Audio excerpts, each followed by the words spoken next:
If you want to stand out from the crowd in the roguelike auto shooter genre, you're going to have to do something unique and interesting.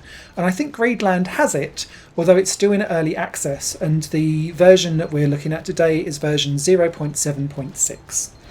This added in up to 4-player co-op, which I haven't had the opportunity to try because I've been busy spending hours playing the base single player experience, because this game is designed to make you grind for all of the upgrades and all of the meta progression that you could ever want in one of these games. If you can buy it, if you can upgrade it, if you can shoot it or wear it, it is upgradable. And that is the real key here for Greedland, is that it's constantly asking you to clear certain missions, which are usually involving kill X amount, do X amount of damage, collect X amount of tokens or something like that, to unlock even more weapons and even more choices for you to customise and upgrade your soldier with. In Greedland, you have 3 circular areas, one in a tundra, one in a jungle, one in a desert. Fundamentally, they all do the same thing. It's just slightly painting of a circular area, and if you wander outside that circular area, you get lost signal from your original origin ship, and it's game over. So you just have a circle with tons and tons and tons of alien enemies that will come flying at you. The game starts off nice and simple, giving you a survive 5 minutes option, and if you're able to get through that, it will then progress to 10, 15, 20, 25, 30, 45, and then endless modes for each area come towards the end. But you'll be spending hours and hours and hours to get to those points, because in order to not only complete an area, you need to have a character loaded out in a certain way, but you also need to complete those additional missions of satisfying various general requirements that will then unlock the next level of progression and the next time challenge that you need to survive. There's an awful lot of variety in this game, and I'm going to try and break it down as best as possible into kind of different segments. Whenever you go into battle, you have to pick a suit to wear. Now, they have different movement speeds, different health. One of them has armour from the beginning of a run before anything touches your health whatsoever. And so they kind of give you your base stats, but they also come with 2 passive abilities. Some of them might be a dash ability, for example, which seems to be quite a standard one, but the secondary one is different. So it might be that it allows you to do like a blast back shot. So if you're surrounded by enemies, you can blast them back. Another one enables you to kind of do like a power shot where everything fires at 70% of its speed for a little while.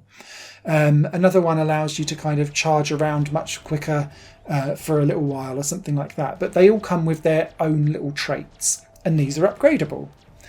You then get to choose a main weapon, which you can use for your twin sticking if you want to, or you can go down the auto shoot route if you want to too. And there's loads of these, starting off with an assault rifle, to a shotgun, to a flamethrower, then you've got laser beams. And again, these unlock slowly as you unlock more of those missions and upgrade your general soldier by completing those missions. But they're all upgradable too, and that's upgradable for damage and then potentially fire rates and things like that too, as you kind of level them up 1 through 10. Then you get the option to add on up to 6 additional equipments, and these are secondary weapons, but actually I find that they're far more powerful than your main weapon once you've got all 6 kind of up and running. And this is really where the loadout starts to become quite highly diverse, because they'll drop in at random whenever you collect enough XP when you kill monsters to level up, but you can choose to just not go for some of those options and maybe try and build a loadout that works for you. And again, all of these are upgradable. Some of them are things like force fields that are very close to you but can do damage whenever you've got almost like a melee attack. Then you've got things like circular discs that spin around. Then there's like laser cannons that fire things not close to you but around the map to get rid of enemies from afar. There's grenades that will leave fire so that it will give area of effect damage when various other creatures walk into them. Then there's ones that kind of chain attacks, like an electric shuriken that kind of sparks out and then comes back at you. And you can have any variety of these. And one that's quite cool is called the Prism, which is like a rotating shield that if you shoot through that, it gives a like damage multiplier, but you can also start to upgrade all of these equipment as well. And there's a few interesting ways that you can upgrade things. And again, this is all given to you like a roll of a dice whenever you level up. So some of it could be upgraded through firepower, some of it could be fire rate, some of it could be like just general base damage of equipment or for weapons too. And some of it can be the specialist damage, where you can upgrade like a critical attack, for example, either percentage of chance or percentage of extra damage. However, there's also this thing called penetration, and misses. What this means is that it can go through an enemy and hit the next enemy behind. And this is where the prism equipment, I think, comes in really, really handy, because you can upgrade the penetration for individual items, but then you can double down on that with the prism and shoot through the prism, particularly if you're using manual controls and not auto fire controls, so that you can get one bullet that can shoot through like 4 or 5 monsters and do damage that way too. Ultimately, though, the build is entirely up to you, and alongside all of that, you've got things like improving the cooldown in between shots, the damage for each individual equipment and its fire rate, also the scale and magnitude of how far and wide something will hit. And each of these pieces of equipment inside a game can be leveled up to 8 times. On its 8th time, it will then evolve to like a mega version of it.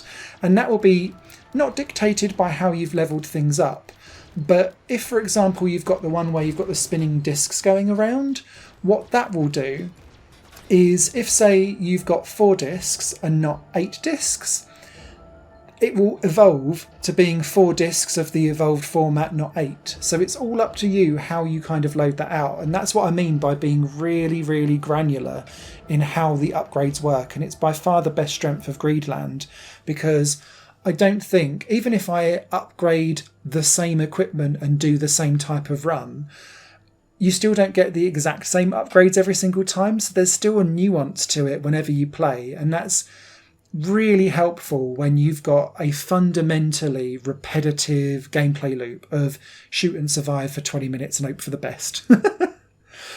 So they're all upgradable. Then you've got air support, which are pickups that you can use, such as small nuclear bombs or ice rings that will freeze everything around you on the screen for a few seconds, or cluster bombs, or fire bombs that kind of do a ring of fire like napalm around you. And they're all upgradable too in the kind of meta world progression, just like all of your equipment and your weapons and your suits. And the thing that's being teased for the next update is something called Titans. And I'm not entirely sure what that will exactly be, but it's sat in the menu basically looking like that can be upgradable too. So shoot your heart out to your heart's content and make sure you kill absolutely everything, because you're going to need all that dosh and all of those crystals, which are the 2 currencies that you need to upgrade everything. Now, if you think we're done on the upgrades, no! And apologies, this has just been like almost 10 minutes of me just talking about how you upgrade in the game, but genuinely, this is the game, because the shooting, we'll get to in a second. As you can see on the screen, it's frantic, it's fast, you need to be strategic, but it's very Vampire Survivors for better and for worse. And so you'll either love this type of gameplay or you'll loathe it and hate it and check out. So I'm focusing on what makes this game different, if that makes sense. Anyway, so alongside all of the different weapons and equipment and all that stuff, you also have mods. Now, at the beginning of the game, you can only carry a few mods and you need to buy them, and then they're, shock horror, upgradable too. But these are things that upgrade your soldier from its base stats to doing something else. But you can choose to be quite interesting and sneaky on it. So, like, you can choose to get rid of all of the on-screen display, in theory. You can also choose to get rid of, say, like where it's telling you how much damage you're creating whenever you're going down monsters or bosses. you can choose to get rid of that. And you know what? I did, because I wanted to spend the weight of my mods to add on something else, which might have been being able to get a quicker cooldown from weapons whenever I've charged in heat and then they overheat because I've just left it on auto shoot, for example. It could be that I want to improve my base HP or the fire rate for all of my weapons or equipment. It could be things like I want to improve and have an extra 6 or 12% critical hit chance. All of those mods can go in. Penetration's in there too, the stuff that I was mentioning earlier. And you get more of these mods unlocking as you go through the game. And then you can upgrade how many of them you can carry. But it's always a choice because you can't carry everything. So it's about either, do you want to lean into your strengths or do you want to buff out your weaknesses? And it depends on how you play and maybe the mech suit that you're wearing. Maybe that's poor on movement speed, for example. So maybe you want to lean into and prioritise that on a mod so that it prompts up the problem that you've got elsewhere. You can also use these loadouts and save different variants of them so that you can then take them into battle to try and kill the different missions that occur whenever you go into different arenas and levels. Although it's fundamentally just 3 giant circles with different painted ground objects on, they occur for different lengths of time and have different permutations on. So every time you go back to a level, say like Desert 6 versus Desert 1, not only are you surviving for longer, but the enemies will have more HP, there'll be more of them, and they will move faster and damage more. So you need to level up to kind of keep up with that, and that's where the modifications really do come in to help. But a lot of the challenges that you're trying to do as well are bonus ones that will help you with your payout of gold and crystals at the end, because you'll get a multiplier to your payout, but they'll often disadvantage you or give bonuses to the enemies. So it'll be things like your XP will level up 16% slower than normal. So you're thinking, oh no. So do you then go in and prioritise that in your modifiers to try and even it out a little bit? Or when you then upgrade through the shooting mechanics, whenever the upgrade my XP by 10% comes along, you'll just need to kind of go, right, let's dive for that so that I can try and negate some of the disadvantage that I've been given in these challenges. And that's really where the fun from Greedland comes from. I've been playing this for, I'm going to say, let me just have a look on Steam, 10 hours. I'm still relatively early-ish in the stages of it. I've not gone into the ginormous endless runs, and I'm not doing anything that's 45 minutes or higher because I've just not had the time to do it, and I've been under a time crunch to get this review out and done within a certain time period so that it's still relevant for people. But B, I feel like I know this game enough and been able to see how the difficulty ramps up to find that it's largely really well balanced. Now, I'm saying largely because there's always that RNG element for what type of weapons or upgrades come up for you. So there's always that element going on in there. But what this game does really well is it ramps up and ramps up and ramps up around a 5-minute cycle. So it will drop a mini boss in at minute 2, another one in at minute 4, and then around those you'll get a massive swarm of enemies coming in, and they'll start off like the smaller ones, then they'll get up to the bigger chonkier ones, and it will seem like you're about to be overwhelmed. And as soon as you reach that 5-minute marker, those wave of enemies kind of die out and a heavier, harsher breed come in, but there's less of them, and so it kind of builds up the cycle again. So it feels like you're riding tidal waves of enemies that are going to test you and almost polish you off at 5-minute intervals. And what I'd also say as well is that even if you do die 25 minutes into a 30-minute run, you're still taking away a lot of the coins that you've picked up along the way. You're just not getting any of the multipliers for finishing the actual level itself. So no time spent is utterly wasted, which is a good thing, because otherwise I think you would probably rage quit out of this game quite quickly. The last thing worthwhile mentioning as well is that of all of those different equipment that you can equip to your character. Well done, Simon. When they evolve, if you evolve 2 that are compatible, they can then evolve together into like a third ultimate option. And I haven't been able to do that very often, but when you do, extremely satisfying. You feel very powerful for the time when it does happen. And yeah, you should make sure that you build with that in mind, I think, particularly if you're going for the really heavy hitting, long lasting run throughs as we go. So yeah, that's Greedland. Apologies that is 15 minutes of a review. I didn't mean for it to go on that long, but there's an awful lot to talk through to make you see what Greedland is about and why it's different.